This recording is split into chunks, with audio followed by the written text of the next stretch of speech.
உன்னை கண்டு தென்றலும் நின்று போனதுண்டு உன்னை காண வெண்ணிலா வந்து போவதுண்டு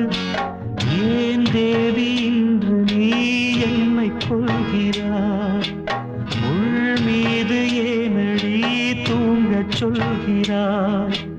உன்னை தேடி தேடியே எந்த நாவி போனது கூடுதானே இங்கு பாடுது